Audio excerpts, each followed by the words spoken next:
पीले दांत वाली बहू। रंजना कभी ब्रश नहीं करती थी।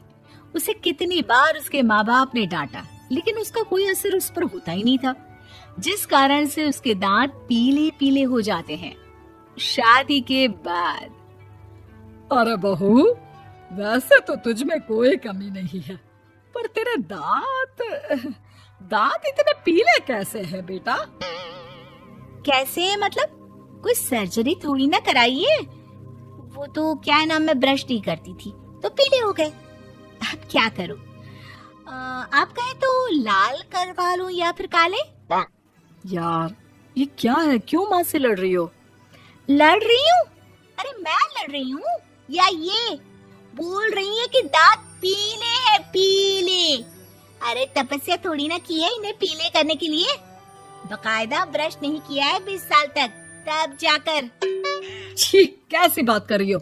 ये उस वक्त तो पीले नहीं थे जब हम लोग तुम्हें देखने आए थे। अरे तब साफ करवा लिया होगा डेंटिस्ट के पास जाकर। अब देखो कैसे पीले पीले लग रहे हैं। रंजना सास की तरफ गुस्से से देखती है। फिर शुरू हो गई पीले पीले पीले। अरे पीले तो तब भी थे जब मेरे हाथ का रसगुल्ला उड़ा उड़ा कर खा रही थी और बोल रही थी, लड़की नहीं गुणों का खजाना दे रहे भाई साहब आप। खैर, अब वो लोग करते भी तो क्या करते, पीले दांत वाली बहू पल्ले पड़ी थी तो झेलना तो था ही। एक दिन कीर्तन में रंजना गाना गा रही थी। अरे कमला बहन, माँ का द्वार है, यहाँ तो सब शुद्ध होकर आते हैं, फिर अपनी बहू को ब्रश भी नहीं करवाती तुम।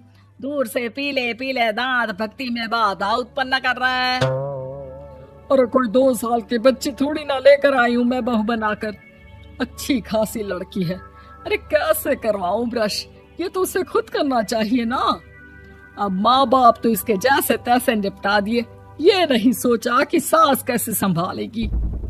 सास बहू को लेकर घर आ जाती है, लेकिन सोच लेती है कि अब इसे लेकर कहीं नहीं जाएगी। अगले रोज बहू कहती है, अरे क्या हो गया, मंदिर नहीं जाना क्या? कीर्तन का वक्त हो रहा है। मेरी मधुर वाणी से कान्हा जी जागते हैं और सोते हैं। आप तो जानती है ना उनकी भक्ति में कितना मन लगता है मेरा। वो क्या है ना, तबीयत ठीक नहीं लग रही है मेरी, आराम करूंगी मैं। तबीयत ठीक नहीं लग रही? अभी तो मिथुन के गाने पर नाच रही थी आप, और अब बोल रही है कि तबीयत ठीक नहीं लग रही। अरे भक्ति में मन लगा लो सासू माँ, ऊपर जाना है, क्या मुंह दिखाओगी आप? हाँ? सास को बहू की बात पर गुस्सा आ जाता है। मैं क्या मुंह दिखाऊंगी, इसकी चिंता तो ना कर, समझी?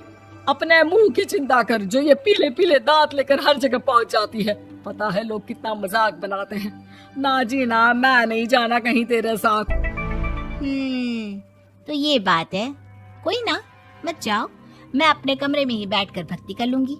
ऊपर वाला दांत थोड़ी ना देखता है, मन देखता है, भावना देखता है।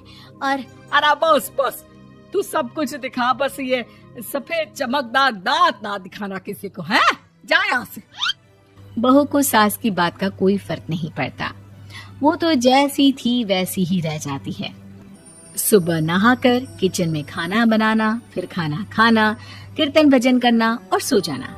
एक दिन, माँ जी मैं सहेली के घर जा रही हूँ, शाम को लेट आऊंगी। हाँ हाँ तो जाना, मैंने कौन सा तेरी आरती करनी है घर पर बैठकर। रंजना सहेली के घर जाती है, जहाँ वो पार्टी में जाने की तैयारी कर रही होती है। अरे शिखा, कहाँ जाने की तैयारी कर रही है? मैं गलत वक्त पर आ गई क्या?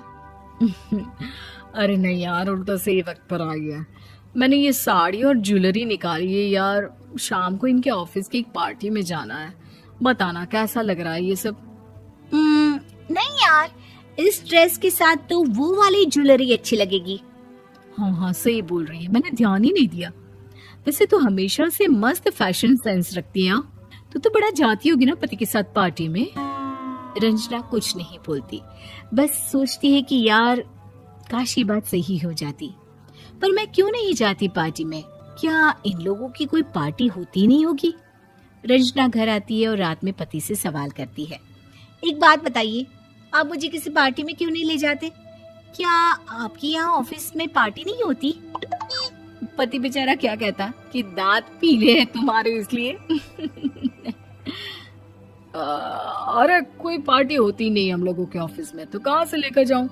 और मार्केट, मॉल, कहीं वीकेंड घूमना, कहीं तो। अरे यार सारे हफ्ते में एक छुट्टी मिलती है, तो सोचता हूँ कि आराम ही कर लूं। क्यों? रंजना मन मार के रह जाती है। पहले कभी सास के साथ मंदिर जाया करती थी, लेकिन वो भी सास ने ले जाना बंद कर दिया। घर बैठी बैठी रंजना बोर हो जाती है। तभी उसे आइडिया आता है और वो मायके जाने का सोचती है। सासू माँ, 2 दिनों के लिए मम्मी के घर जा रही हूँ। अच्छा ठीक है, आराम से जा। और हाँ, माँ से कुछ अच्छी आदत सीख कर आना कि कैसे शरीर के हर भाग की तरह दांतों की सफाई भी जरूरी होती है, समझी? शुरू हो गई ना आप। वो लोग आपकी तरह नहीं है कि छोटी छोटी बात का बतंगड़ बना दे। उन लोगों के लिए मैं मायने रखती हूँ, ना कि मेरे पीले पीले दांत। रंजना माँ को बिना बताए उन लोगों को सरप्राइज देती है, लेकिन जैसे ही वो दरवाजे पर पहुंचती है, अंदर देखती है कि घर वाले कहीं जा रहे होते हैं। अब माँ, काश रंजना दीदी के दांतों वाली प्रॉब्लम नहीं होती, तो वो भी हम लोगों के साथ चलती ना बुआ जी की बेटी की शादी में। हाँ बेटा, लेकिन अब उसे कौन समझाए कि उसको उसके पीले दांत नहीं दिखते, लेकिन उसके आसपास के लोगों को कितना एम्बैरेसिंग फील कराते हैं। मुझे तो कितनी बार उसके स्कूल की टीचर ने शिकायत की कि उसके साथ कोई लड़की बैठना भी नहीं चाहती, और ना ही कॉलेज में कोई उससे बात करना चाहता था। लेकिन पता नहीं क्यों उसे ये बात समझ में ही नहीं आती। कोई कमी नहीं है उस लड़की में, बस यही कि दांत पीले हैं।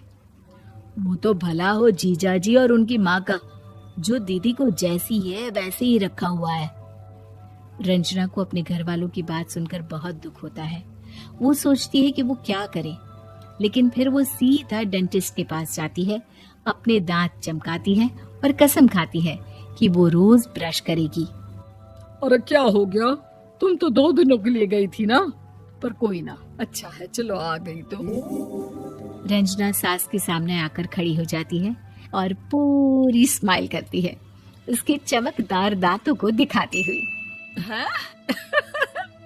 चले मंदिर? माँ, मुझे माफ कर दीजिए, मैंने आप लोगों को बहुत एम्बैरेसिंग फील करवाया। मैं आज से रोज ब्रश करूंगी।